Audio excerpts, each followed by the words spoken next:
Welcome to the Femsplainers. I'm Christina Hoff-Summers. And I'm Danielle Crittenden, and this is our special V-Day episode. It's Valentine's Day week. Are you ready, men? There's so many ways that men can go wrong on V-Day. You remember we had a certain husband, David Frum of mine, who came on.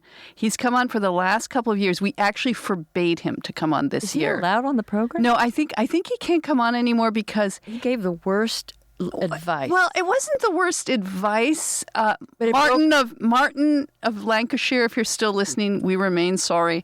But he gave this advice that we worried may have hurt a marriage because it was so frank and honest. And also we have talked with him about how he always screws up Valentine's Day.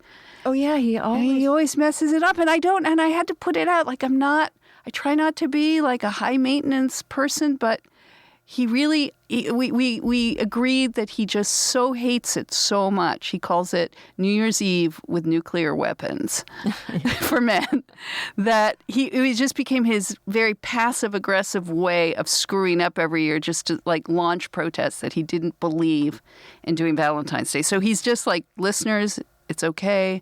He's been banned from the podcast on this topic. And we have other things to talk about. First of all, we got V-Day gifts from our listeners.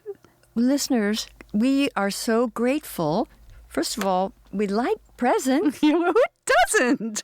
And these are of the alcohol variety. Well, yeah. Okay, so in this beautiful blue box and bag was a bottle of Crown Royal. It's extra R. I think it's extra rare, not extra royal. Blended batch of Canadian whiskey from, I won't give the last name, but from a man named Isaac. There was no note or not a note that we could find, but we're assuming you sent it because you heard that Christina was reduced on many days when she forgot to bring booze into the podcast, that she brings in Harvey Bristol cream that she finds over her fridge, and it's like the last thing that no one. I had it for Y2K. I had it. So old it's been, and you've brought it in today. But Isaac, you've saved us by thank you. And this is like a deeply Canadian thank you for me for Crown Royal. This is the royalty of Canada, if we can say that. And we also got from our really beloved longtime fan Sheldon, 2 big boxes arrived with glassware. Exquisite. I mean, they're crystal. Perfect. They're like that hard-wearing crystal. And Sheldon, it said in the package, it broke my heart to hear that a guest was drinking red wine from a champagne glass. Keep it classy, ladies. Much love from Sheldon. Well, Sheldon, now we can keep it not just classy, but glassy. And elegant. And I'm actually, Sheldon, I hope this doesn't offend you, but the red wine glasses that you send, and we will post them on social, are so beautiful and balloon-like that I'm actually having some Crown Royal out of them, but I think it works.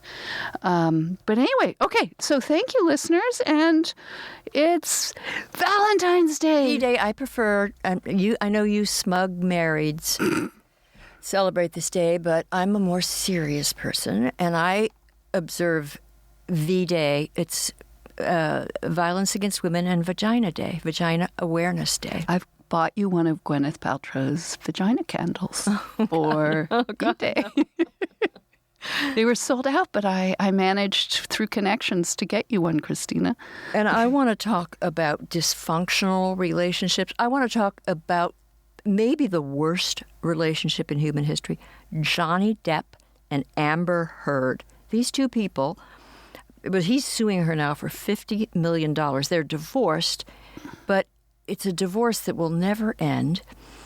And they've both accused... Yeah, I was sort of surprised it came back in the news. I mean, I remember they kind of buttoned it up for $7 million, and then she said, "Oh, I'm giving it to charity. This wasn't about me being a money grabber."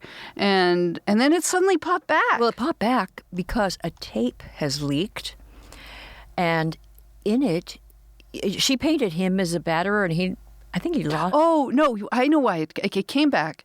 Because she wrote an op-ed. Originally, that after all had been settled and they were to go quietly, go their own way. Going to be quiet, but then she said named him. She didn't name him, implied that she had been a victim of abuse, domestic abuse, and he lost his role in Pirates of the Caribbean. Pirates of the Caribbean. Which, okay, if he'd been an abuser, maybe that's right. To hell with him. But it turns out, although we don't know the full story, but this is why we have these procedures. It's right. So he then sues her for libel, and that's what's in the courts right now. And apparently, the depositions are astonishing, and that there's a lot of evidence, although I haven't seen it all. So she may have her side. Certainly, she does. But it's clear that she was abusive.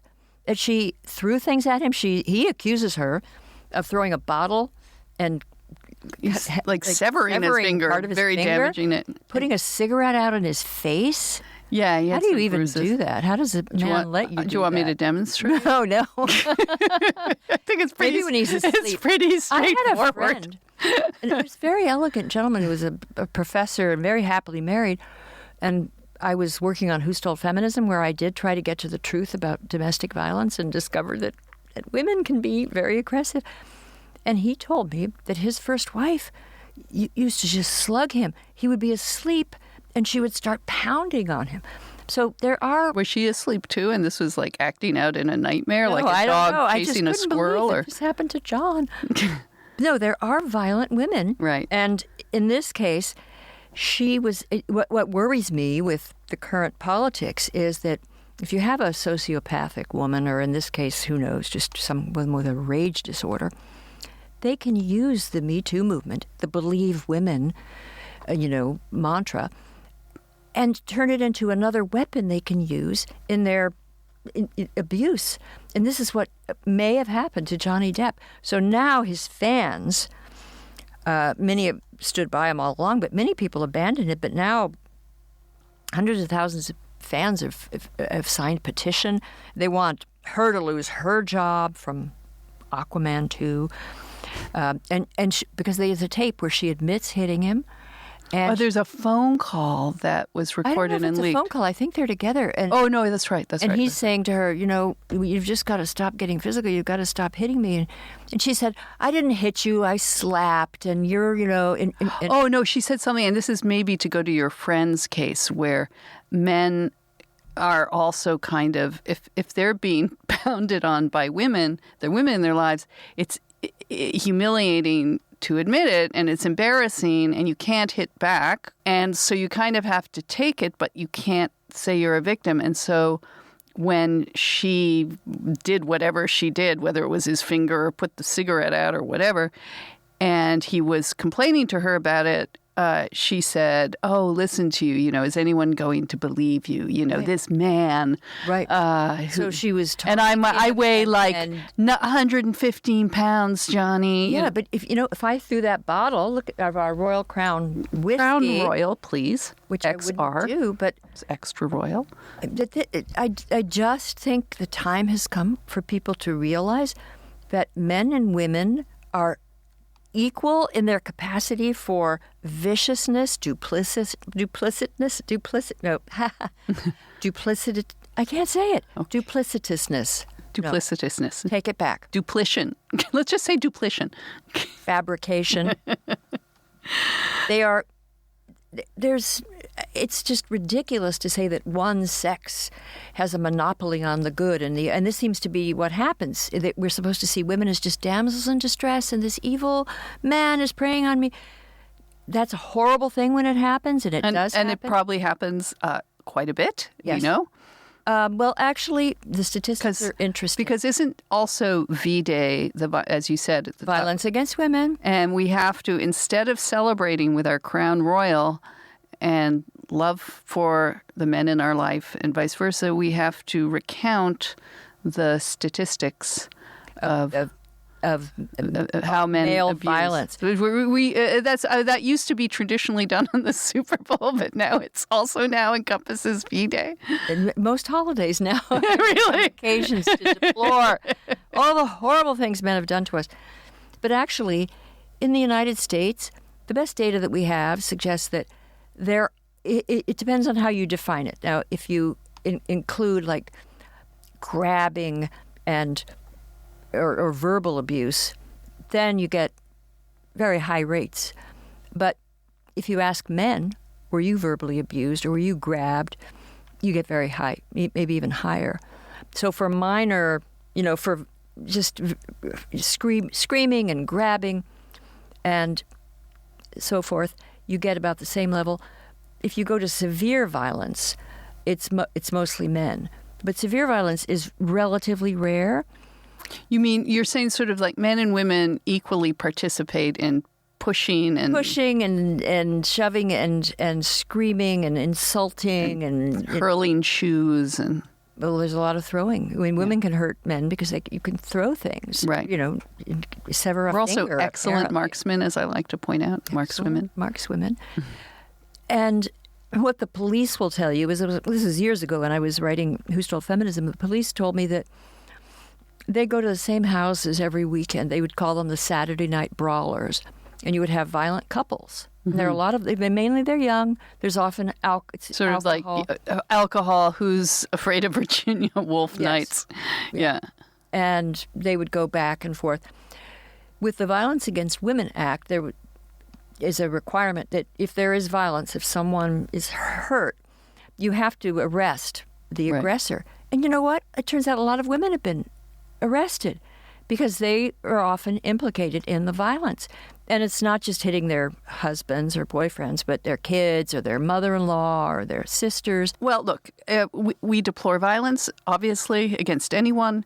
And maybe we should get back to can we just have a happy Valentine's Day? I just want to mention that we have, Ella is away today, so we have Sante Ruiz, who is filling in for Ella. He is a man. He is media relations assistant here at the American Enterprise Institute, where we record. And Sante, I just want to, I think you'll be excited because our guest today is a divorce lawyer. And you think I'm now leading us into something that's more depressing. In fact, he has written a book called How to Stay in Love. Because who knows more than a divorce lawyer? He's heard it all. He's heard it all and about things that have gone wrong. And Santi, I understand you're dating. I am. So you might benefit from some of this advice. I think we can all benefit. He says once couples walk through his door, it's over. It's going to be a divorce. This is how you don't ever find yourself walking in his office. So you want to listen. You have a girlfriend for 2 years, you said. Yes. Okay. So and for Valentine's Day, he's making her dinner. Oh, yes. Really? A lot riding on this, on my ability to cook something up. Well, that's very impressive, and we will want to know how that goes. So sorry. It looks like we have a visitor at the front desk. What? We were about to go to our guest. Well, let me go see what's going on. Someone's visiting? Here? Will you make sure it's not a lunatic? I'll go check right now. Oh, my goodness. It's David Frum, my husband. He has been banned from this studio on Valentine's Day week, but he did walk in with a bottle of champagne. Well, it's Valentine's Day. I had to be here. We can't let him give romantic advice. No romantic advice, but I'll take the champagne. I'm going to pour my Harvey's Bristol cream back into the bottle. That's. I look at that and think, what? You didn't get Jägermeister? There was no Dubonnet. Well, Christmas is saved. Christina has champagne, and okay. Well, I'm very happy to see you, honey. Don't get me wrong, but we just have to be. We still owe. I've already apologized to Martin of Lancashire again. Yeah, that was. But I think in our own way we brought them closer together than they ever were before. Well, it's kind of like Romeo and Juliet syndrome. They aligned against the podcast. But let's just go to something neutral. Let's David Frum, I believe you've recently finished a book. Maybe you want to talk about that. Well, you have been through the book with blood, sweat, and tears. Having an author in the family is a little bit like having a child with a virus in the family. It contaminates the whole environment. But yes, we closed it up. But the book is corrected, packed up, and it will release the 5th of May. Very excited. Can I put in a commercial? Of course. What's it called? It's called Trumpocalypse, and it's a successor to my previous book on the same subject, Trumpocracy. But whereas Trumpocracy had a cover that was ominously blood red, this one has a cover that is the color of breakfast. And why is it the color of breakfast? Because optimism is the color of breakfast. But a Trumpocalypse is not an optimistic title. So in a couple of sentences, because you're kind of stepping on our Valentine's Day episode. I'm sorry. No, a couple of sentences. Please tell us what it's about. It's about the world after Trump. That's why it is optimistic. It presumes that sooner or later he will, one way or another, be removed from our lives. But there are a lot of problems that are going to remain. So what do we do? How do we restabilize American democracy and make it more meaningful to people than it has been? Do you have anything in it about Valentine's Day? I have a little bit about the birth rate and how we could get that up. Do you want to enlighten us on that, other than the obvious? But, I was listening to a recent podcast where you talked about prohibited books because people would overstep their bounds. Oh, right, because Dr. Seuss is officially Toxic canceled. masculinity. No, he was racist. But also people like racist. writing outside their own experience. So I started thinking about how much damage this would do to the literary canon. I wrote down some examples of books that, if these rules are followed, are going to be just out. And it starts with the beginning of Western literature, the Aeneid. Virgil was a white Italian, but Aeneas is from Asia Minor, a person of color. And Virgil wrote this whole 24-volume poem all about a person of color trying to make his way. It was just white privilege, Yeah. all the way. Now, actually, Aeneas does make it, so it's not like an American Dirt. But Gustave Flaubert, Madame Bovary, he's a man, she's a woman. What if he was a trans? Maybe he was a trans and we didn't know it. Well, but done again, Henry James, Portrait of a Lady. He wasn't a lady, Henry James. And he was transphobic. He was no lady. He was no lady. Marcel Proust, who was a gay Jew and who wrote in the first person as a straight Catholic. Is that okay? I don't think that's okay. That's not okay. That's not okay. But it's not just for white men. You start doing the research. Carlos Fuentes, a Mexican writer I happen to like very much, wrote a book called The Old Gringo. And Carlos Fuentes is old, but he's not a gringo. But it doesn't stop there. Gringo's kind of a kind of a slur, right, kind of a slur, right. kind of hurtful. And the old gringo in question is a woman. He wrote in the voice of an older white American woman. Is that appropriating? Yes. No, but if it's in the right direction, can't you? You're allowed to appropriate if you're the oppressed, characterizing the oppressor. Okay. Well, how about? Oh, you mean because he's? Yeah. So is it okay? You're punching up or down or. So Colson Whitehead, who won the National Book Award in 2016 and the Pulitzer in 2017, his first novel, The Intuitionist, he wrote in the voice of an older. He's black. The woman was black, but an older woman who was an elevator operator. Now, I can't. So there's class problems. I can't there's find. Age problem. He's obviously not a woman, and I don't think he ever operated an elevator. Yeah, what does this say about people who are elevator operators and are going to get really And who upset have no by this? voice. They have no And voice. their voice They're has just been told to. appropriated. They just have to stand there and go, floor 6. Well, I worry about Heidi. Well, okay, but women can be. George Eliot, despite the name, was a middle-aged woman, and yet she wrote a book, Danielle Deronda, about a 21-year-old Jew. She was Anglican, she was a woman, and she's appropriating his experience. I love that book. But I think the most egregious and dangerous one is Frankenstein, which is written by Mary Shelley, even though she is not even remotely a member of the monster community. Remember Young Frankenstein? For you who haven't seen it. And he got mocked, and then he got angry because Frankenstein. Frankenstein, and he was almost. Do you remember Madeline Kahn? Yes. Oh, And my she's- God. Has an ecstatic moment with Frank. But I also come with a public service announcement because for me, Valentine's Day is a little bit for me like New Year's for many other people. Talking about Valentine's Day. Okay. No, we said that this was New Year's Eve for nuclear. Yeah, but no, my point was I always have to make new resolutions. So I have a resolution, but my favorite kind of resolution, one for other people. Oh, good. Which is Danielle and I were recently in a situation where somebody arose from a chair and said, Danielle, it's been so long. It's wonderful to see you. And clasped her hands and asked by name after each of our children. And I had no idea who this person was. And I just want to say to the world, if it's been a long time, You should say who you are.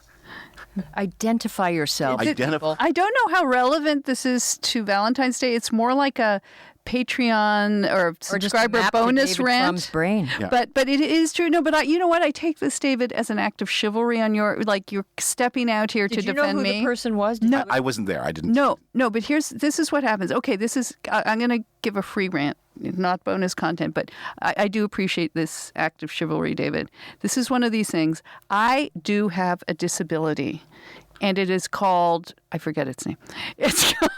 It has to do face with blindness, but there's a Latin word. Yeah, it's like dysplasia or something. I forget I can never pronounce it, but it is face blindness, and in its extreme form, people who have it can't recognize themselves in the mirror. I once did a test. I am somewhere in the middle because I can obviously recognize myself in the mirror. I can obviously recognize Christina and David and my children and close friends. But seriously, anybody who appears to me out of context, I am baffled by. The most. I know this was one of the most embarrassing. Go ahead, darling. Just say and I don't one want of to the embarrass most you, but just embarrassing. no, because we're trying to make America aware of this disability. Because I normally try whenever I see anyone.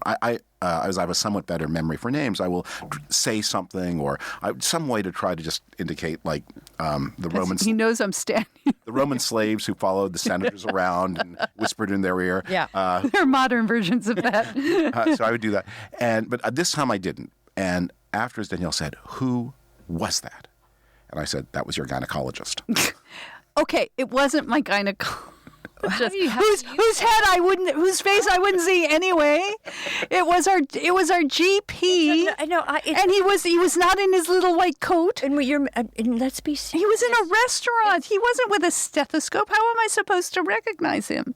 It's prosopagnosia. I see him once a year if I'm lucky. Prosopagnosia. Oh, thank you. It's a serious neurological disorder. Uh-oh. I don't want to make jokes about it. I actually want to have a fundraiser for people. And you can send more glasses and scotch to help us. And no, but you know what? Okay, can I just say, I'll say one more thing about this. And David, again, I appreciate you bringing this up, because what is the worst thing about it? Like, if I had a cane or a walker or a chair or something that would indicate that I had some sort of handicap, people would be, "Oh, that's too bad. Oh," they'd be really sympathetic. If you don't remember someone's face, they are insulted. And they will come up to you and they will say, "Danielle, so good to see you. How's your dog, Safi? How are your 3 children by name?" And I am just dying because they'll look familiar, but I'll just be thinking, why don't you just smile and say, "Oh, I've learned, like, you know how people like who have hearing issues or something, that you get very adept at working around. So I never say pleased to meet you. I always say nice to see you. But it also should be I said, never say nice to see you again. I never say that. It should be said, in fairness to you, there are people who have the opposite, are very good at it, and I think they play games with You this. mean people who deliberately want you to guess who they are out of Trolls. some. There are trolls. They're social trolls. They'll say, "Your 3 children. Did you ever get?" I remember the last time we talked, you had that terrible flood and your wallpaper was damaged. Did you ever get? Okay, so No, they're trolling the prognostic. Yes, they are. But this led to a story from our wedding that I think is Danielle's finest hour. Right. And actually this brings it back to Valentine's Day because, David, we're going to have to kick you out in a minute because we have a prominent divorce lawyer. Sorry, that came out wrong. Sorry. I've already retained him. I made sure you just go around town retaining all the good divorce lawyers and leaving you at the dread. No, he's written a book called How to Stay in Love. And David, I need none of these lessons. No, I was going to say, I don't need this. Who needs it? You're very good at staying in love. Well, with you, dear. But this story goes back. Marrieds, I told you. Smug marrieds.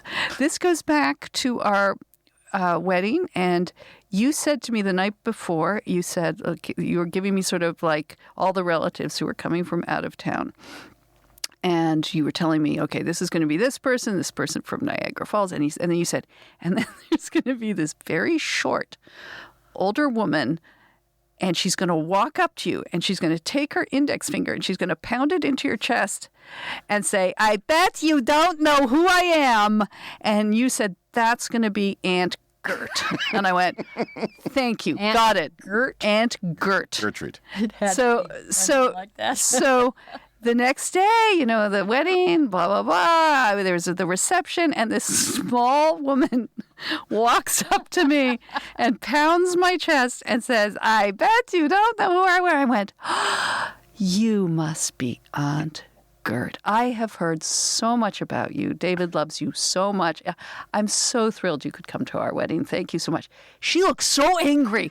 She was so mad that I ruined her. I ruined her game. So I think there are these social There are trolls. trolls who That was prey just like upon really the my finest disabled. hour. It's never been as good as that moment, I have to say. But anyway. All right. Well, David, you have saved the podcast saved way. Christina More ways than one. with On my way. Veuve Clicquot. Thank you, darling. I won't ask about. How he was called a sexist on C-SPAN. But Oh! never mind that. Oh, you were on Fox. David was Fox. called a sexist. I think they deduct points. I think it's like sailing against the wind. When you call someone sexist or racist on Fox, they have to take off 10 points because well then why are you here? All right, darling. Well, I'll see you a bit later, and I hope you have like mega plans. I want fireworks, a parade, And a pink Chanel bag. And is that too much to ask? Is that too much? Miranda, I know this is B's idea. This is our daughter. The flyer. What are those things called? The cart. The flyer carts. The flyer cart? The carts with the handles that you pull. Oh, for the Oh, you mean wagons? A flyer wagon. The little red wagon. Red wagon. And what B thinks the ideal Valentine's Day present is a flyer wagon filled with puppies. I agree. Multi-poos. It's okay. I don't need that present. All right. Well, we're about to welcome James Sexton onto the program right after this message from one of our sponsors.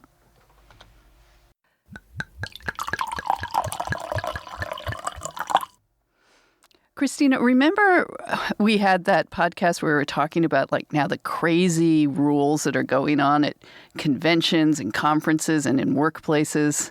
I mean, I think it's pretty scary if you're a boss about what to do about these things. I found it very helpful. In fact, I want some of those rules for our podcast. How to protect yourself from a passive-aggressive Co-host? No. Well, actually, when running a business, HR issues are also the things that can kill you. Wrongful termination suits, minimum wage requirements, labor regulations, and HR manager salaries aren't cheap. They are an average of $70,000 a year. Well, there's a company called Bambee, BAMBEE, which has created specifically a service for small businesses. And you can get a dedicated HR management, craft HR policy, and maintain your compliance all for just $99 a month. With Bambee, you can change HR from your biggest liability to your biggest strength. Your dedicated HR manager is available by phone, email, or real-time chat. From onboarding to terminations, they customize your policies to fit your business and help you manage your employees day to day, all for just $99 a month. Month to month, no hidden fees, cancel anytime. You didn't start your business because you wanted to spend time on HR compliance. Let Bambee help and get your free HR audit today. Go to Bambee.com/fem right now to schedule your free HR audit. That's Bambee.com/fem, F-E-M, spelled B-A-M to the BEE.com/fem.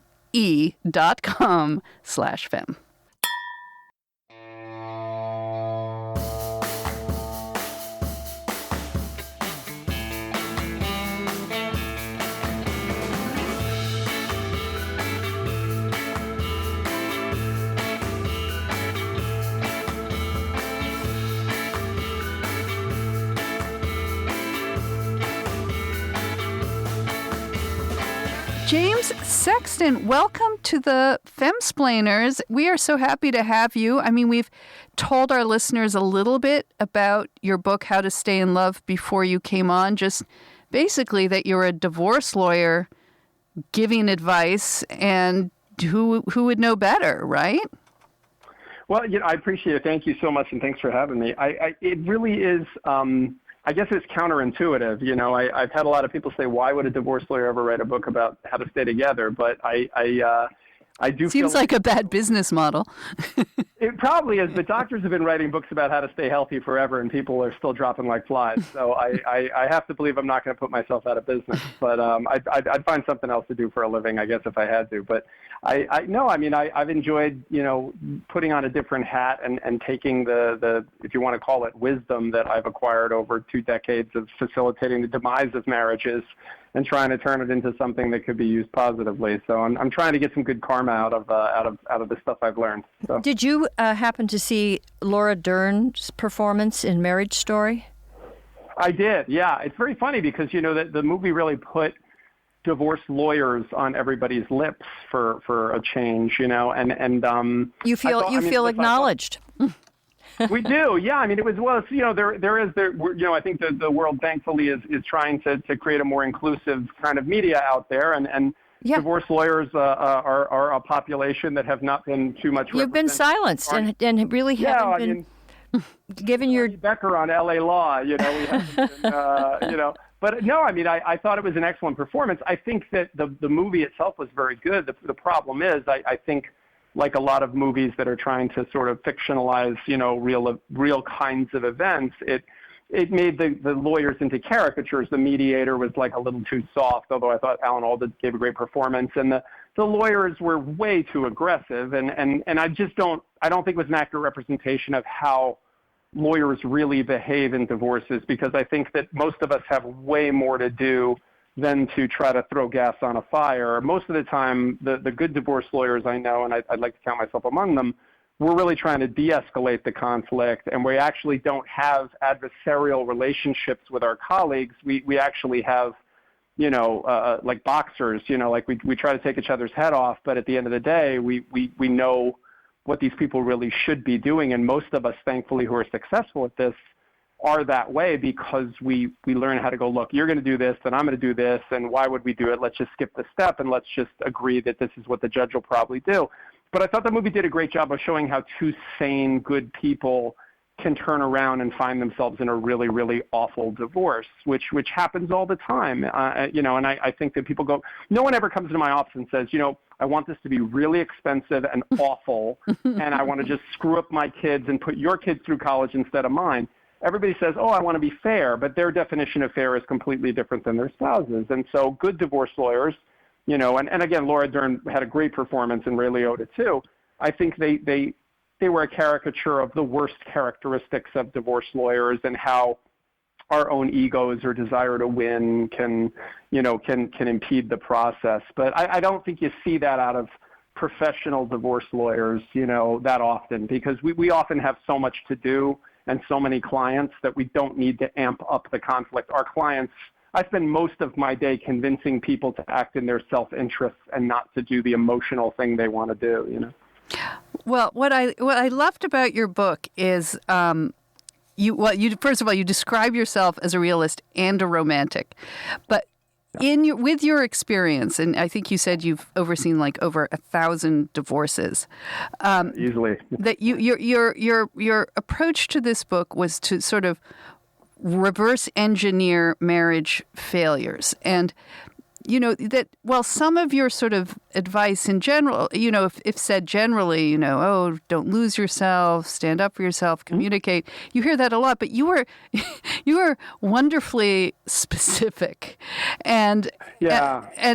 And you said, like, there were 2 fundamental reasons up the top, you said, that marriages fail, which is you don't know what you want, and then you can't express what you want. Right. Yeah. And then you reverse engineered it from there. So can we take you through your advice for our Valentine's Day for people who I guess are together or thinking about getting serious?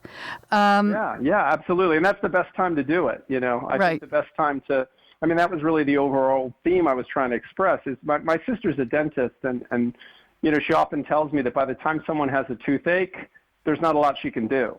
Because right. if they'd seen her before they had a toothache, there's a million things she could have done. But by the time you got a toothache, the rot is so bad that now all she can do is try to, and that's how I feel like it. By the time you're in my office, it's too late to some degree. But there's a lot of things you could have done along the way. And I think I wanted to be practical. I mean, it means a lot to me that you say that compliment about the book, because I really didn't want it to be a book that just said, you need to communicate better, or you need to understand, because what does that even mean? We think in these generalities, but we live in details, and marriage is about details. It's about day-to-day habits. And I really wanted to give people practical solutions and real tangible things that they could do or refrain from doing to specifically improve or sustain a level of connection.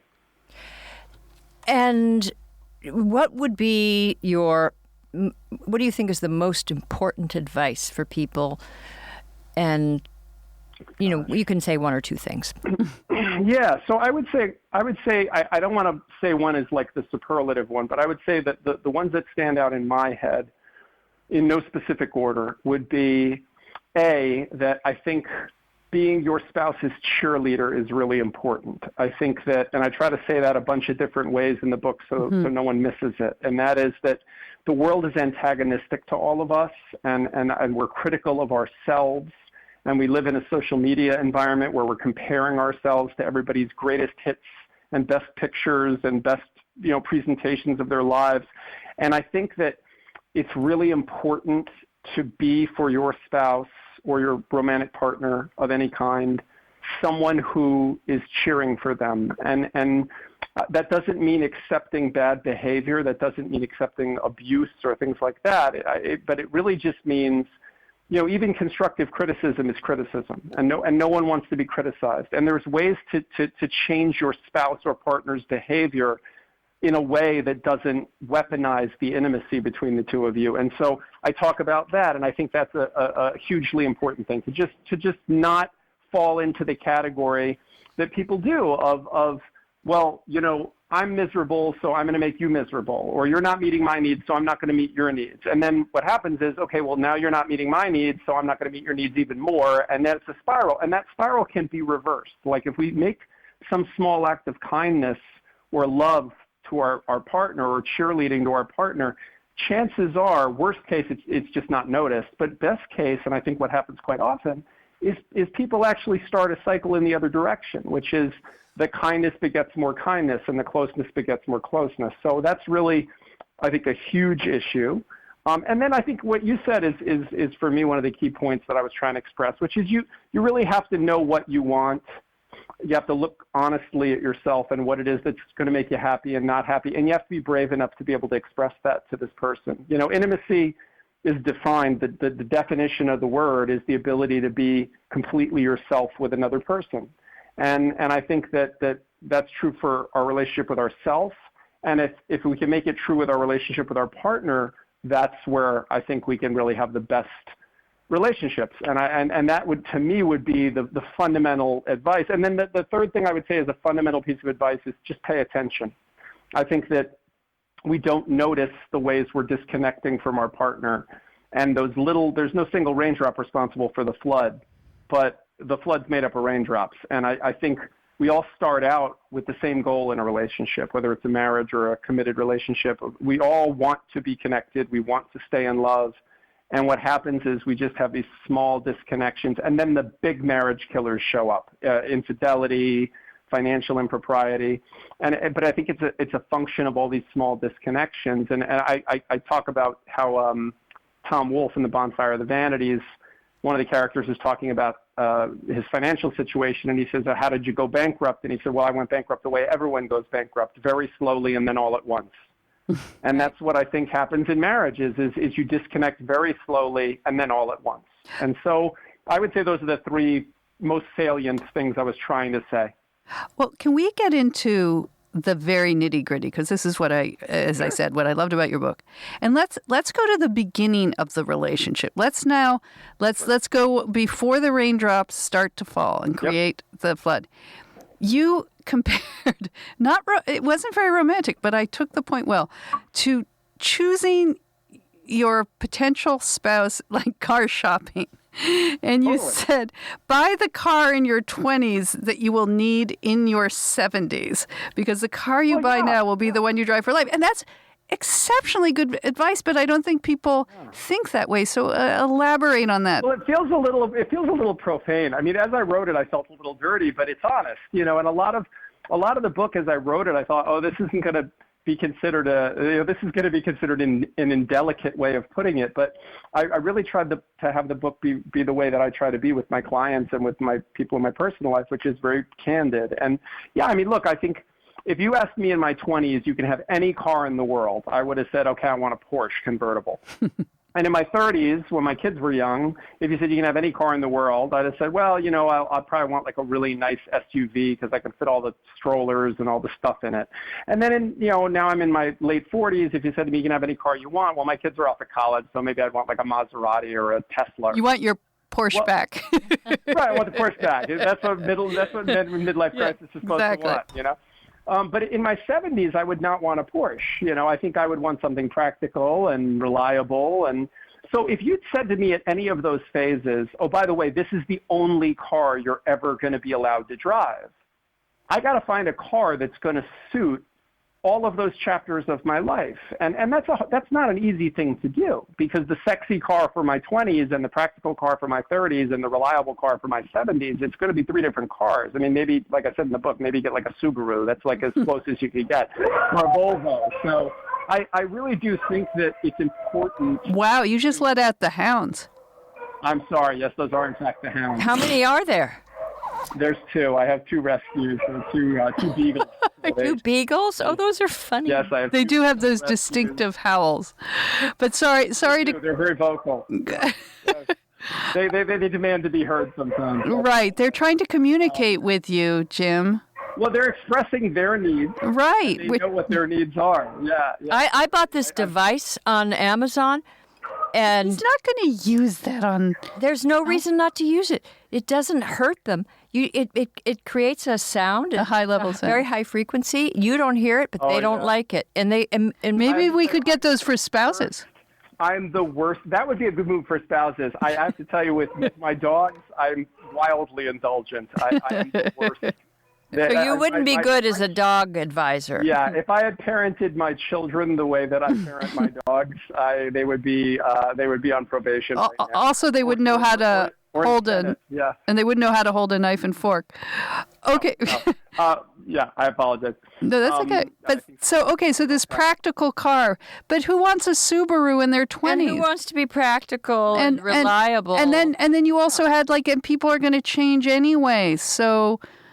It's true. So I think what you have to think about is I think it's important that people realize that, love is not permanently gifted, it's loaned. I think acknowledging that you're buying this car theoretically for life and that your needs are going to change and your desires are going to change is really key. And I don't think people give a lot of thought to that. I mean, one of the things I talk about in one of the first chapters is, what is the problem to which marriage is a solution?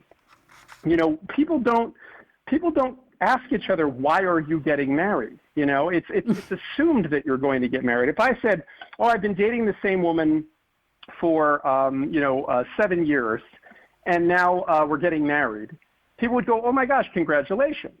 They wouldn't say, oh my God, why? Like, the failure rate on marriage is like 53%. Are you crazy? And if I said to them, to take it the other way, oh, I've been dating this woman for 7 years and we've decided we're definitely not getting married, you would say, oh, this guy's got intimacy issues, or there's a problem in the relationship. So there's an assumption that you're going to get married and that it's a reasonable thing to do, even though, by the way, there's all evidence to the contrary. I mean, it's an inherently, you could argue, a legally negligent activity, because 50% of the time it fails. So right. My own husband said once that, and actually on this podcast, that people will put more, thought into a phone contract than they will. Well, and that's what I was trying to say with the car, is that people buy a car and they look at it like, well, you know what, like, they think about it, right? I mean, people really weigh heavily the decision to buy a car. well, do they really weigh that heavily the decision to get married? Or is it just, well, we've been together for a while, so now let's get married? And I guess my point with the car metaphor was to say, why don't we don't know who discovered water, but it wasn't a fish. Like when we're in something, when we're in a relationship, sometimes we just don't look at it. What are we getting from it? What do we want to give to it? What do we expect from it? Do we talk to our partner when we get married about what our expectations are? None of us know, how much sex are people having in their marriages. Nobody knows what a reasonable amount is. Nobody knows what, when someone says, oh, is your marriage happy? Well, I don't know. What do you mean by a happy marriage? My definition of a happy marriage might be different than your definition of a happy marriage. But really the only definition that really matters is the two people in that marriage. And if they're both happy and they're both saying, yeah, this is enough sex or enough intimacy or enough communication, then that's all you need. But did you have that conversation? Because I think a lot of people have more conversations about what cake they're going to serve at the wedding than they do about what are our expectations of each other in this marriage going to be. Okay, so let's say, let's just roll with this car shopping analogy. No, I'm tired of the car. No, I was going to move on from the car. Move on for the car? Yeah, that's good. Okay. Okay, so let's continuing with this car analogy, No. and presuming you don't kick the tires, you don't do that, right? Right.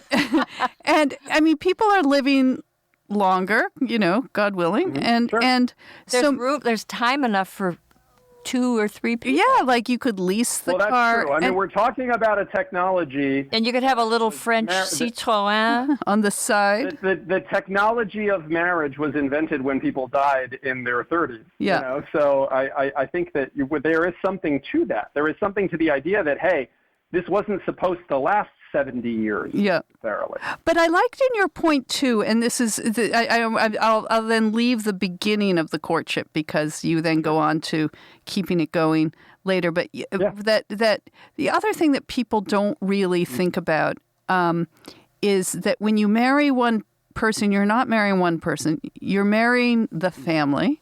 So, Sure. You get the addict brother, the drunk uncle, the domineering father, whatever it is, you're marrying that. And you're also marrying, you did this in 2 chapters, one marrying the family, and you get them for better or worse. And also the person they are, as you say, it's like they might be a sports car at 28 or whatever. Yeah.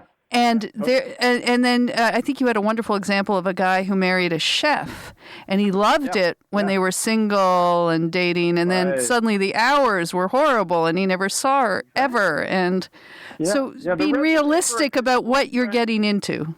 Exactly. The resume for a good boyfriend or girlfriend is often different than that for a spouse, especially if you buy into our current cultural norms of what you're supposed to expect from your spouse, which I think are a little unrealistic, to be honest. I think saying, by the way, this person should be the best sexual partner, best roommate, best vacation partner, best communicator, best confidant, best financial partner, that all has to be in one person. That seems a little crazy to me. And if they aren't the best at all those things, they suck. They're just terrible, and you should maybe get rid of them. That seems wild to me. I mean, normally we're going to be good at a couple things and not great at some other things. So why, with a spouse, are we not okay with accepting that and saying, hey, listen, this person, we're good roommates. We have, good sex, but you know what? We don't have the same travel habits, or we don't like the same. But there's a sense that if you say, oh, yeah, I like to go do this and my spouse doesn't, so I do that by myself, there's so you're not that close, you don't do everything together. And I just think we're going about it the wrong way. We're putting expectations on our partners that I think are informed by our culture and other definitions that I don't think, because to the point that you said earlier about how you're not just marrying a person, you're marrying their father, their mother, but even if their father and mother aren't there anymore, you're marrying a person whose perception of marriages has been informed by those people and by their perceptions, right? And by the habits they watched their mother and father I mean, this goes into real things. I mean, if you look at the statistics on perpetrators of domestic violence, very often they came from homes where there was domestic violence that was shown to them. And I'm not suggesting that that's in any way forgiving of batterers' behaviors, but it certainly shows you that we model behaviors and then we follow behaviors that we saw modeled for us when it comes to marriages. So I think we really have to have serious conversations with our potential spouse or even our current spouse. Like, one of the things I talk about in the book is you're going to spend a lot of time talking to your spouse. So why don't we ever have a conversation about how to have a conversation? You're going to fight with your spouse. You're going to disagree. Like, let's not use the word fight. You're going to disagree with them about something.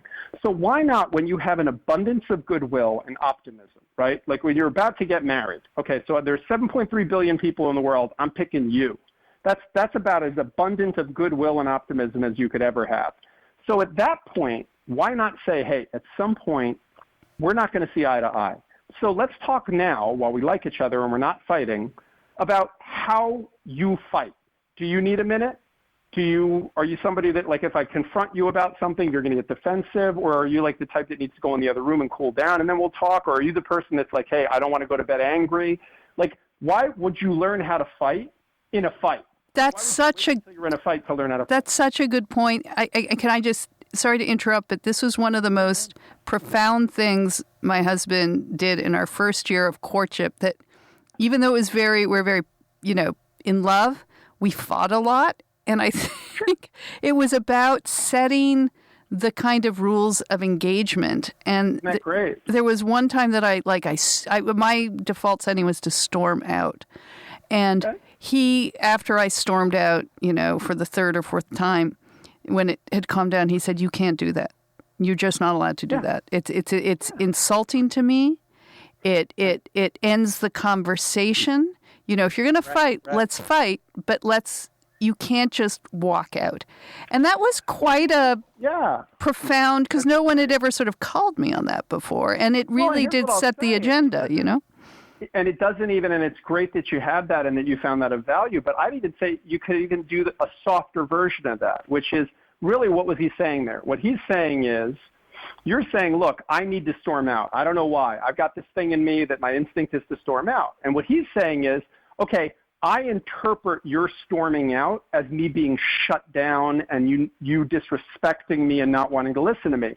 So let's have, right now, while we love each other and we're not in a fight, I'm going to try to remember that. So if you storm out, I'm going to go, wait a minute, she's not abandoning you, she's not walking away, it's bumping into my stuff, I know that, but she told me that this is what she needs. So I'm going to get that, I'm going to remember that, I'm going to write it down somewhere, whatever. And vice versa. When you're ready to storm out, you're going to go, hey, wait a minute, he told me in bluer skies, he told me that when I storm out, that really hits a nerve in him. And I'm telling you, I really believe that having that conversation, again, when we like each other and aren't fighting, that's the time to have it. And I encourage couples, like I said, even if you're already in a relationship, I think I have a couple I'm close friends with who have what I perceive to be a very functional, lovely marriage. And I was talking to them once because, people love to talk to me about relationship dysfunction because of what I do for a living. And I said to them, you guys are so happy. I said, do you have a thing that you attribute that to? Because I knew I was writing a book too. And I was like, hey, let me steal some secrets from people that know what they're doing. And they said, we do this thing, we call it walk and talk. They're like, on Sundays, we just go for a short walk and we just check in about the relationship. What did we do well this week and what did we do poorly?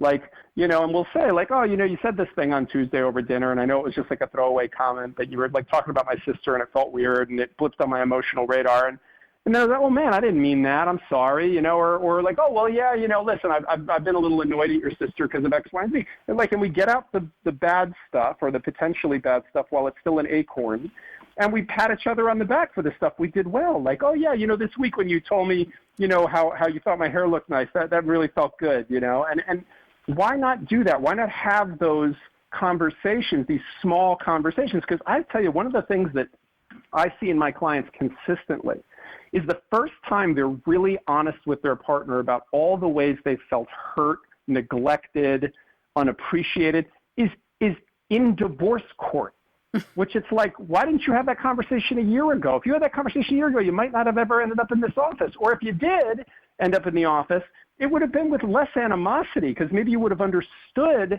what was going on in the other person's head. Even if you couldn't meet their need, you'd at least go, okay, I understand where I failed them. That's wonderful. Let's just pause here for another message from our sponsors.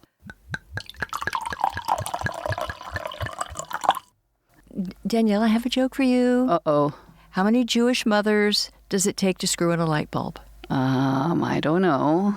Don't worry, I'll rate in the dark.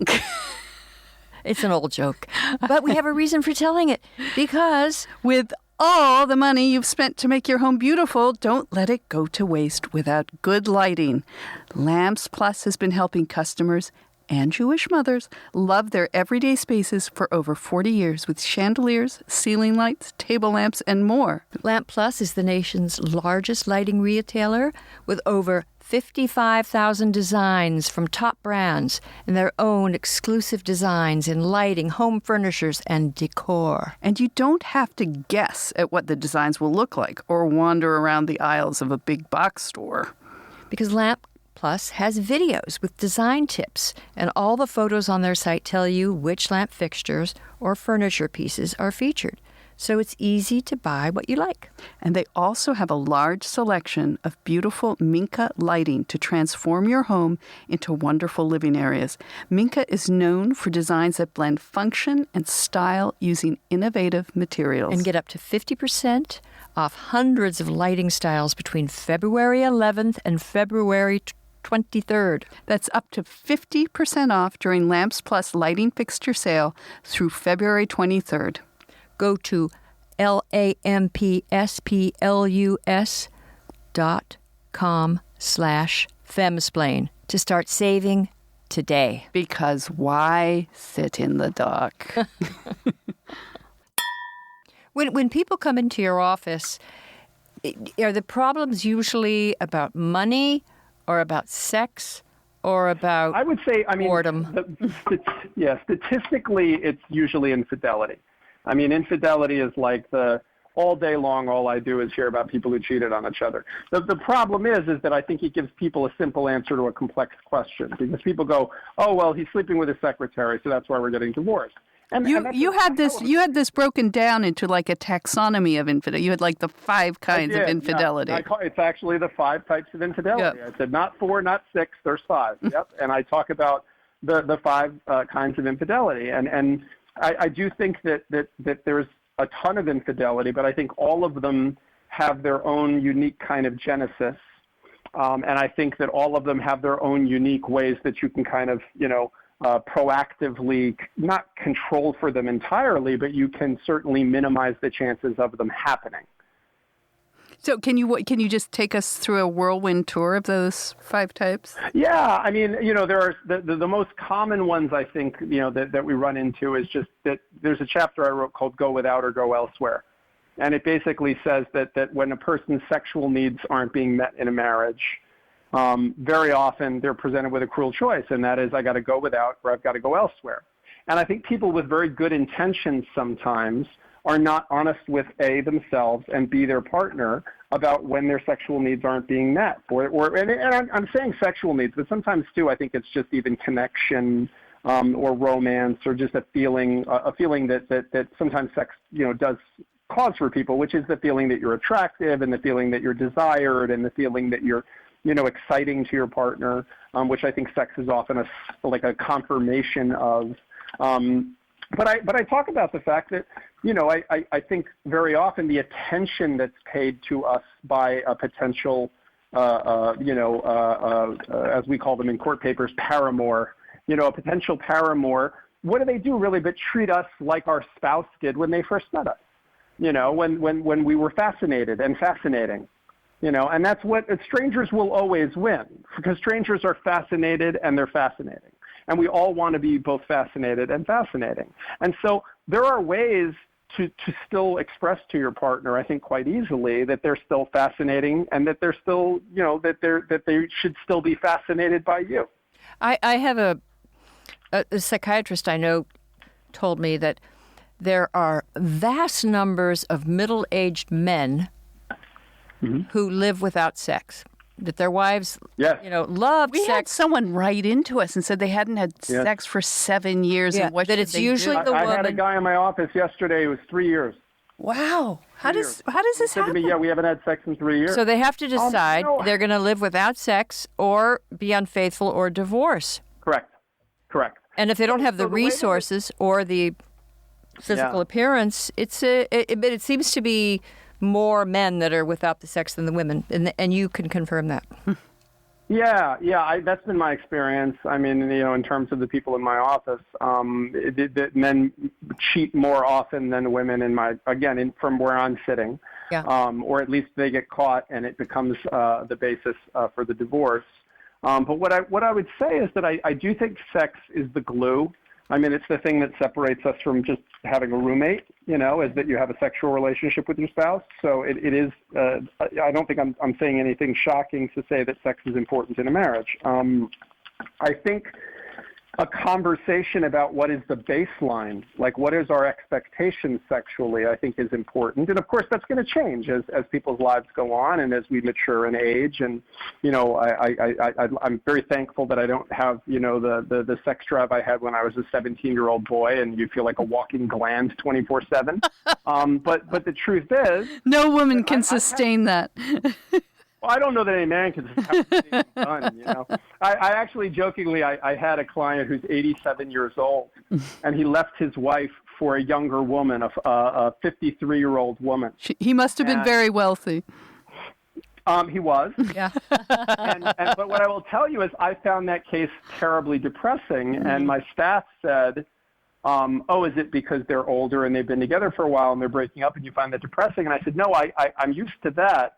What I find depressing is I was convinced that by the time I was 87, my penis wouldn't be making any decisions for me anymore, that I would just be impervious to it, and that, a beautiful woman would walk by and I would think, oh, there's a human being, just walking. Like I would still not be chained to an idiot. I would actually have some ability to just not be enamored.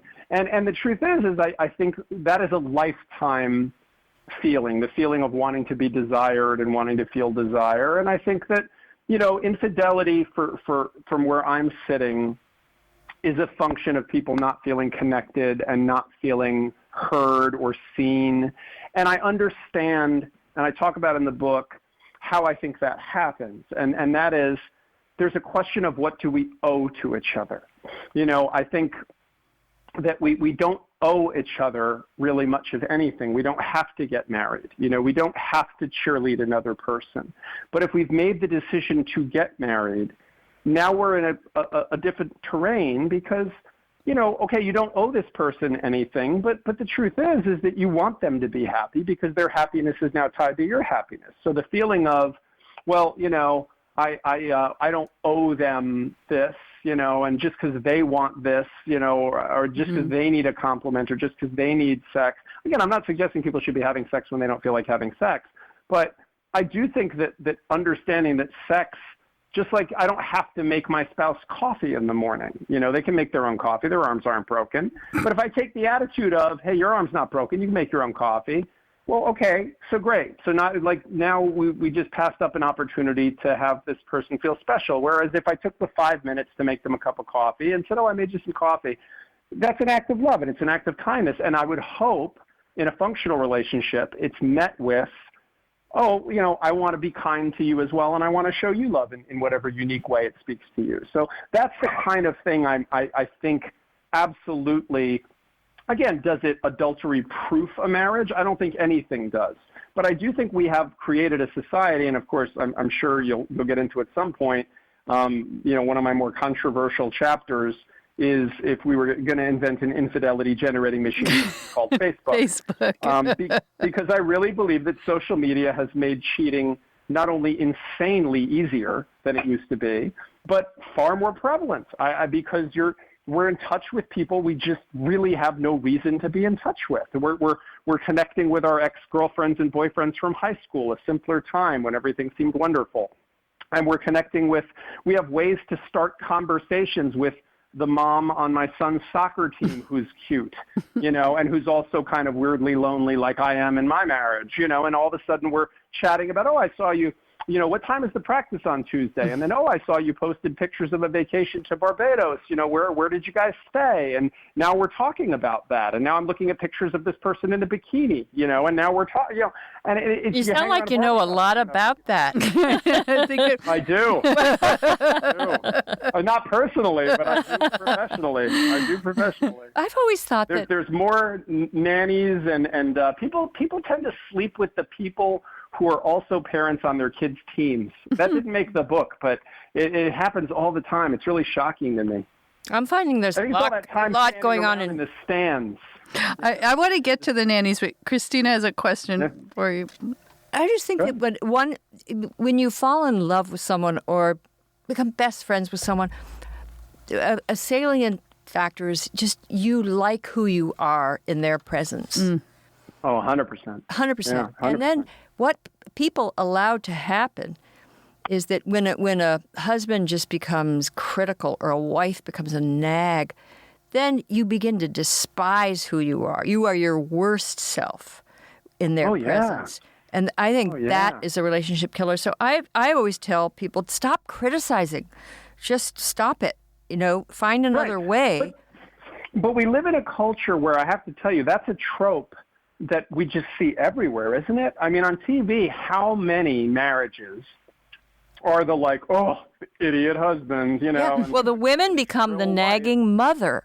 Right. And the husband becomes the rebellious, sullen son. And I have seen so many marriages go that way. And people have to learn to avoid that.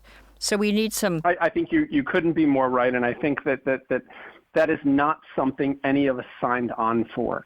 And I don't know why as a culture we've encouraged that stereotype of marriages, that it's supposed to be the wife constantly rolling her eyes at the idiot husband and the husband having this cold, shrill wife who doesn't want to sleep with him. And it's like, well, I'll just sort of be miserable and I'll eat my, junk food and get fat. And it's in my man cave.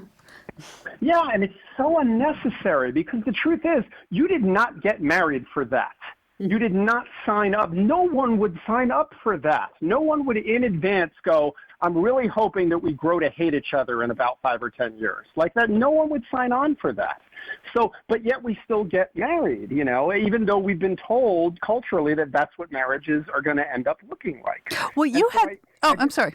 Yeah, go ahead. No, wait, this takes you to your point. This is one of my favorite chapters in your book, to married people, pretend you're not. And I have had this, I feel it's a very subversive thought when I see divorced couples and they're getting their weekends off from kids. I'm going, wait, you get a weekend off from your kids? What the hell? It's amazing. I have to tell you, as you know from the book, I love that. Divorced man, and I my ex-wife and I remain very close friends. We've been divorced for 13 years. We've raised 2 sons together. She's remarried to a guy who's amazing and way better for her than me, and I consider him a dear friend. That's and nice. I have to tell you, it was so great to have a weekend where I could say to everyone, hey, I got my kids. They're getting 100% of my attention. And then to have a weekend where I go, bye, kids. I'm going to be having adult fun while you're with the only other person in the world who I know loves you as much as I do. That's not like putting the dog in a kennel. But so now we're married and we have our kids and kids hate to hear it would be awesome if we could get rid of you for a weekend. I get that. But especially when they're tiny. You don't have to say that to them. No, you don't have to. But so we're married and we don't have that custodial arrangement. So what do we do? Yeah. Well, why not, though? I mean, look, I say in the book, why do divorced people have to have all the fun? Why can't you say, because I think what happens is this weird striving for equality that doesn't make sense, which is, well, I didn't get to go out with my friends, so you're not going out with your friends. Or I don't get to go down to Starbucks. And I hate that. So you're not going out either. Okay, well, then now we'll both be miserable. Great job. Or as Danielle pointed out, she's sick. We can't come to your dinner party. No, he can come. She's sick. Or she can come and he can't. People just oh, no, it wasn't even the sickness. It was my son. Our child is sick, so neither of us can come. Yeah. Right, so we're both going to stay here miserable. Look, right. It is so sick that neither of you wants to leave their side. I understand that. But if it's a feeling of, well, if you can't have fun, I'm not going to have fun either. No, they don't have leprosy. That's pathological. They're not little Nell, you know. Yeah. So why not say, okay, here's, spend some time away from your spouse. Spend some time cultivating who you are, cultivating the joy in you, the things you're interested in that your spouse isn't. I have to tell you, it makes you more interesting to your partner that you have some things that you've been married for 20 years. It's like, what do you have to even talk about anymore to some degree? You have very few experiences away from each other anymore. You know all of each other's jokes. You know all of each other's stories. Remember that time that we were sitting next to each other and X, Y, and Z happened? That's not as interesting as the things that you cultivate when you do have some time to yourself. So why not say, look, this is kind of a win-win. Divorced people really do have the benefit of spending some autonomous time without, their children and without, the spouse. And I jokingly, my ex-wife and I, when our oldest son, he's now in law school actually, but when he went off to college, we still have a very, caring relationship with each other. So I called her up just to sort of see how she was doing. He had left like a day or two before for college, and, we both were sort of dealing with that empty nest kind of feeling. So I called her and I said, hey, I just want to see how you're feeling, how you're doing, make sure you're okay. And she said, I feel like he's at your place. And I said, oh, isn't that funny? I feel like he's at your place. And we both said, oh, isn't this funny? We both just found an unintended, lovely side effect of being divorced. And that is that we're both used to the fact that sometimes our kids aren't with us. And it's okay, that they're okay, And I think that is one of those things that for me, the lesson of that was that why do we have to be divorced to internalize that, to say, hey, you know what, I have some time where I get to just be me and I get to cultivate who I am and come back to my relationship, A, refreshed, B, with some need being met that might not have been met in the relationship, and C, that makes me interesting to my partner and gives me something to talk to them about and gives me some satisfaction. And again, and give that to them as well. Say, hey, you know what? I got to go to Starbucks and sit and read the Us Weekly that's been sitting, on the kitchen table for a while that I haven't had a few minutes to read. You go out now and you go to that yoga class you wanted to go to. Wait a minute. Speaking of Us Weekly, as a divorce expert, what do you think in marriage, aficionado? What do you think of the prospects for the royal? I can't believe Andrew you're going to Megxit. Meghan. That's my question, but do you have what was my subject? Just what is your sense about that couple? Well, I would say a couple things. So one, I knew you'd have an opinion. Thank you, Christina. I have an opinion on most things. What I would say is that I think that marriage under the looking glass is really hard. I think when you're in the public eye so much and everything you do is so scrutinized and criticized, that's got to be really hard. But she doesn't seem to be very nice to his family. Mm-hmm. Yeah. She married the family, then rejected it. I don't know what's optics and what's not. I think the idea of celebrity and the reality of celebrity is quite different. I mean, I tend to believe the old adage that celebrity is the mask that eats into the wearer. I mean, I think that she was a moderately known, actress. Let's be honest. She wasn't Grace Kelly. She was not Grace Kelly. She wasn't, right. She was like kind of a nobody that you wouldn't have recognized. Like she wasn't getting, people weren't stopping her on the subway going, oh my gosh, it's you. Can I take a picture? Yeah. But she suddenly got cast into a level of fame that's just gigantic. And you can say, oh, that's how I'll be about that. But until you've had that experience, you really don't know. I mean, and I think that, so I'm sympathetic of that. But that being said, on the less sympathetic side, I think that she doesn't appear to be understanding that you are not an island, that you and your spouse are not on the island of the two of you, and that's it, and you don't have to worry. You're not part of something bigger. I mean, marriage is to a large degree about joining a larger family. And right. I think if you don't honor that, that blows up in your face. I see a lot of my clients who tell me, yeah, I became really estranged from my sister, or yeah, I don't really see my mom as much because, we were always with her family or we were always with his family. And that creates a distance and a wedge between people because they stop feeling like there's, in a good marriage, there's a Venn diagram, there's the you, the me, and the we. I was just going to ask you about that. That is such a good, profound point. Yes. Thanks. Yeah, I think the you, the me, and the we is important. Like there needs to be you, there needs to be me, and there needs to be we. And a lot of people, we encourage people, and I'm not sure why, but as a culture, we tend to encourage people that once you get married, you should be we. You should never be you and me anymore. You should be you're one person, you know? And I just don't think that's honest, and I don't think it's smart because we were attracted to the you and the me. And so if we eliminate the you and the me and just create the we, then we're throwing away the thing we signed up for, you know? And that's the part that holding on to the you, holding on to the me, and holding on to the we, and creating and cultivating a we that doesn't eradicate the you and the me, I think is really, really important. Well, it was put to me another way, and I think actually I would differ slightly in to say that a lot of the advice, especially for women today, is it's so much about you. And you have to worry about becoming the we because you might lose you. And your book is a bracing, antidote to this. Like, it's important that all of us maintain these identities and things. Well, I think we overcorrected as a culture. I mean, I think there was a time where women were told exactly they were, and you take his. They were name, never the you, and you become his wife. Right. We're inviting Mr. and Mrs. James Sexton, and that struck me as terribly patriarchal and totally misogynist. Right. So why go the other way, which is you have to at all times retain the you. Right. And you don't owe him a damn thing. And by the way, you're absolutely right. You don't owe him a damn thing, but you also didn't have to marry him. Right.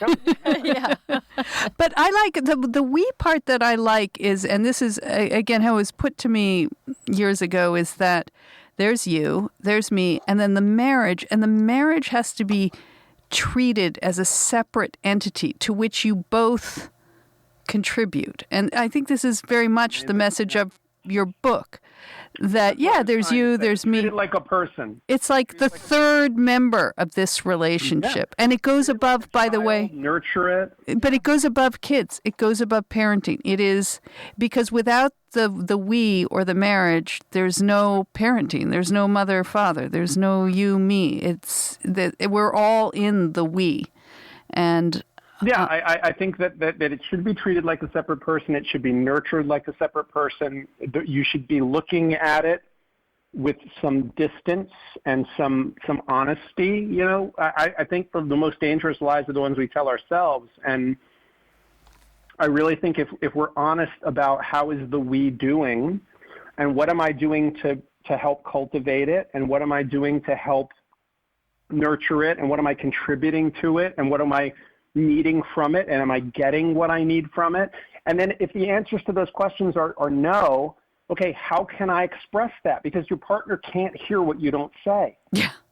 That was another part of your book I loved, like. But we don't say it because, and I get why we don't say it. Can't read your mind here. We don't want to fight, we want to get along. But it's like, okay, well, you don't want to have a little fight. So you're creating distances in your marriage that are going to cause a colossal amount of fighting someday.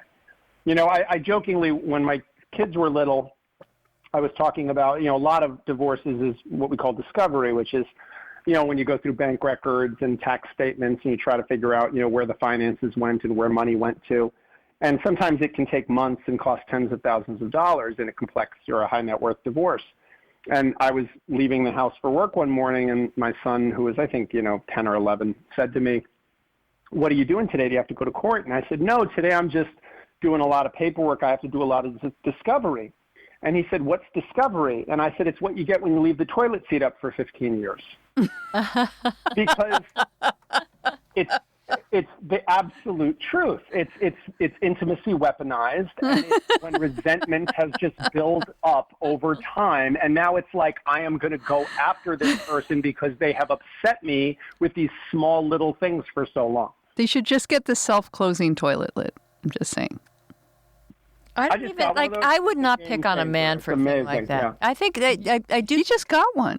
Maybe this is going to solve a lot of problems. What did I It's really great. Yeah. Oh, he got one? A self-closing? Does it have musical notes and is it heated? It doesn't. It doesn't have musical notes. That would be weird. But it's heated, and I have to tell you, the Japanese ones play music. The heated toilet seat cannot be understated as amazing. It could just save marriages across America. What's upsetting about it, though, I'll tell you, it upsets me because I never thought I would be someone who had one of these. Yeah. And now that I have it, I'm angry at every other toilet. Well, I have to say, and we can maybe... On any toilet, I get upset about it. We can maybe leave it on this note. Heated. We can maybe leave it on this note, but my daughter, who spent some time in Japan, one of the first things she told us about when she called us was this incredible toilet that greets you when you approach it with a little song. It has all these. But that's maybe the solution. They used to say, oh, having separate bathrooms, but maybe it's this toilet that is the key to all marital happiness. Well, I actually think the separate toilet thing actually demonstrates two important points that I try to make in my book. And one is that be honest about what works for you. You know, there are couples that sleep in separate rooms because they really like to sleep and they really like to spread out in the bed. And it's really strange that if we say to someone, oh, yeah, we sleep in separate rooms, that they go, ooh, there must be something wrong in the marriage. Okay, first of all, there's a lot of people sleeping in the same rooms that aren't having sex. And there's a lot of people that are probably sleeping in separate rooms that are having tons of sex, and then they go to their separate rooms and get a good night's sleep. So, again, it's just about what works for you in your relationship and talking about it openly. There are people who find it very intimate and lovely that their spouse hangs out in the bathroom with them while they're going to the bathroom. There are people that say, you know what, I do not want that level of intimacy with my partner. I want there to be some mystery between us, and I want this person to be, you know, nothing but sort of, you know, compelling to me. I mean, of course, look, people get sick sometimes, like they get the flu or whatever. They're not going to look their best.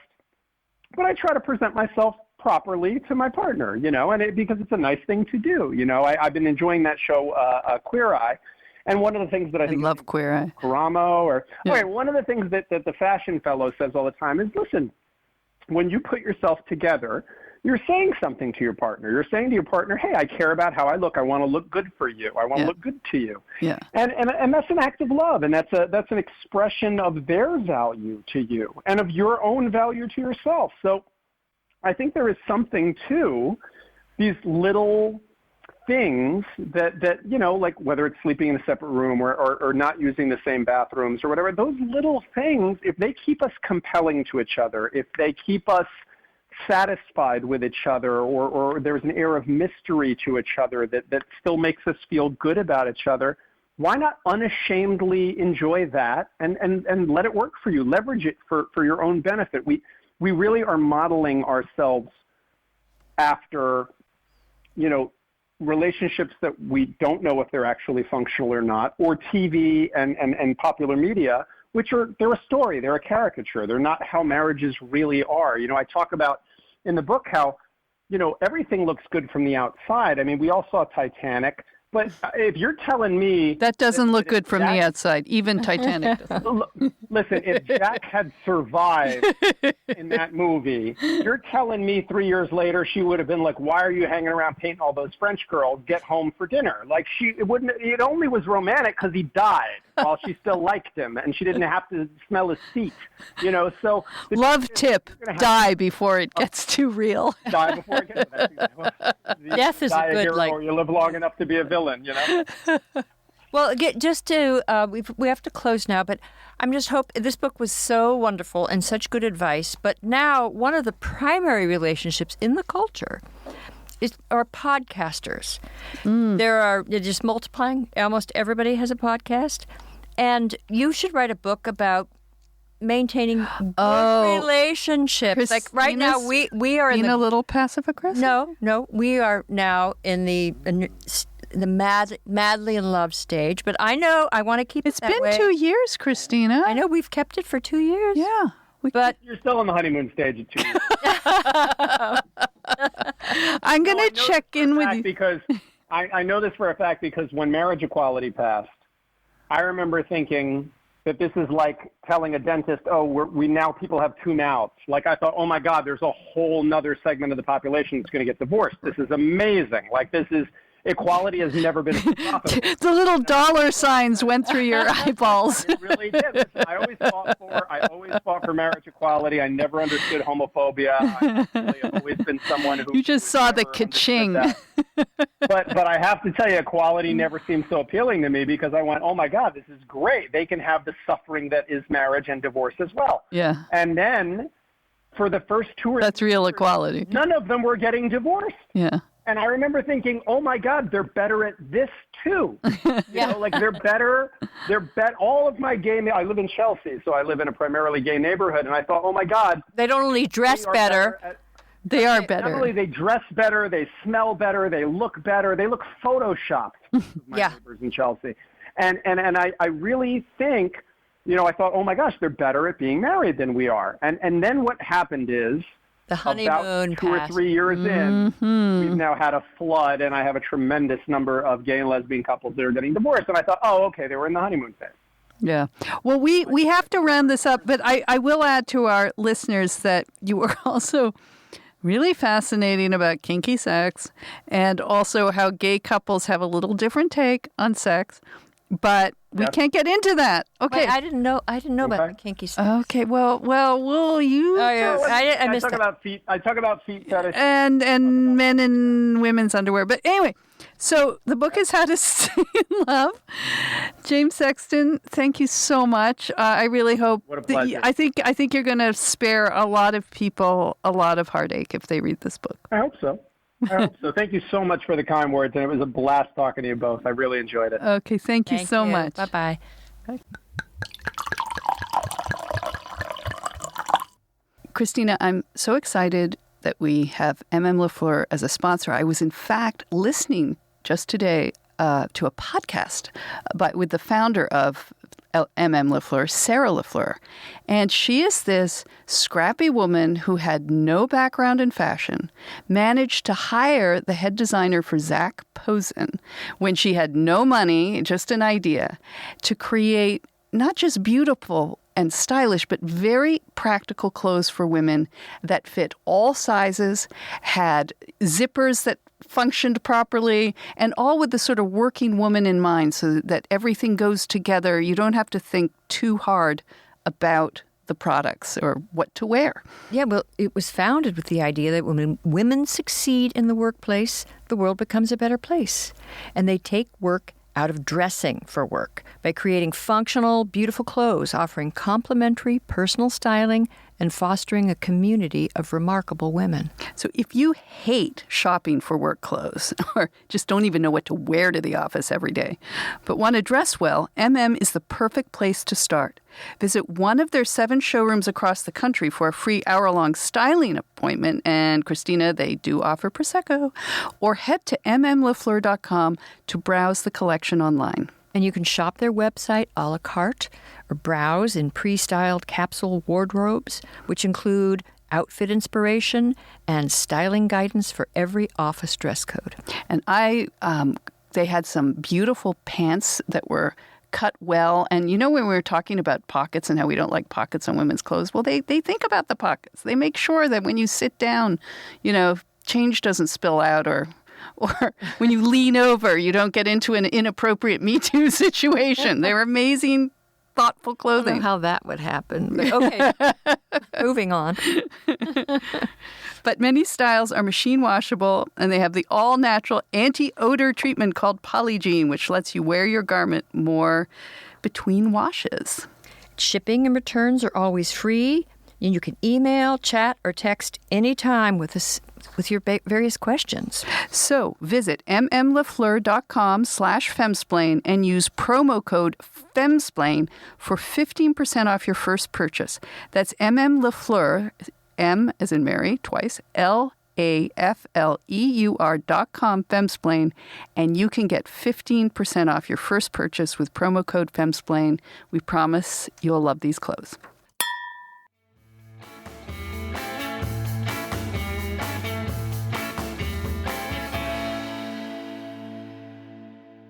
Well, that was enlightening. He had such good advice. I mean, David and I have been married now for over 60 years, isn't it? 60 years. It's 32 years this year, and it will be 33 that we've known each other.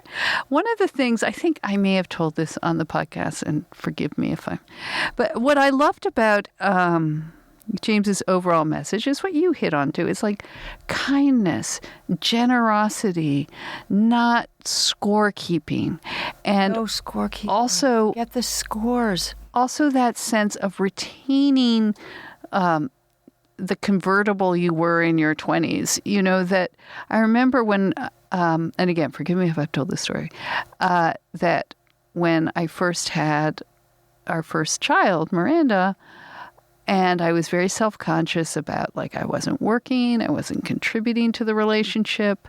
David was working very hard. At that time, he worked for the Wall Street Journal, and we didn't have hardly any money, but he budgeted that I would have some sort of help to just allow me to write. But then I thought, okay, now I have to, like, really write the great American novel. And, you know, if you're if you're nursing and things, your brain isn't really functioning. And I was sort of self-conscious. He goes, look, you just want to go to Starbucks, read a newspaper, just take an hour or two for yourself, because you need that. And that was like, I still remember it as just one of the, not just kindest, but most empathetic, insightful things that a partner can do for you, is just understanding not only that you don't want to lose yourself, but as James pointed out, you don't want your partner to lose themselves, because that's in nobody's interest. You don't want to become those, you know, parallel parents who are just everything about the kids, and you forget why you got married and who you are. And people should approach their marriages creatively. And it's so easy to fail. Everyone, you know, as he said, more than 50% fail. Get into ruts. And I think it takes some imagination and intelligence and effort. But what could be more worthwhile than having, an exciting relationship with someone? Well, and all of these things sound unromantic, especially after years, you know, taking the temperature. Like, it's almost like having an employee review. I never, but you know what? I think you have to do, I mean, it's one thing in, as he said, the honeymoon period, but when you're getting into 7, 10, 15, 20 years, you have to keep not changing things up, but you have to make sure that you are not falling into some sort of pattern that is going to be destructive, ultimately, to the marriage. And I think that's fabulous advice. You know, that you do. It's this marriage is this thing, and it's this precious thing, and it's potentially so fragile thing, fundamental to people's lives, and yet we're so casual. You know, and you can't just toss it aside. Anyway, I really love the book. I loved it for its detail and its practicality. He has hilarious stories about his divorce cases. Oh, man. And he talks about nannies and things. I just all recommend you to get it. And anyway, okay, so we are so over. We have been very neglectful on listener reaction, reading it, but we promise we'll catch up probably next week. Definitely. And Christina has a great rant. She has a really, really Women's good March anthem. It's bizarre. It's inexplicable. And if you're not hearing it, it's coming up but it's because you're not subscribing. Supporters. Patreon. We're now on Patreon, Glow, ThinkSpot. You'll very soon be able to go to our website and find all of these people all of these places with a click. You can choose where and how you want to support us, but you will get bonus content, our monthly episode. Christina's rummaging through her purse. Tempt them with. She's okay. She's going to do a teaser. But anyway, you get a bonus monthly episode, and at certain levels, you get to hear Christina go off. This is the women's rap. It's a rape anthem. It's a rape anthem. Anyway, please subscribe. We love you. Thank you, Santi, for filling in for Ella today. And goodbye.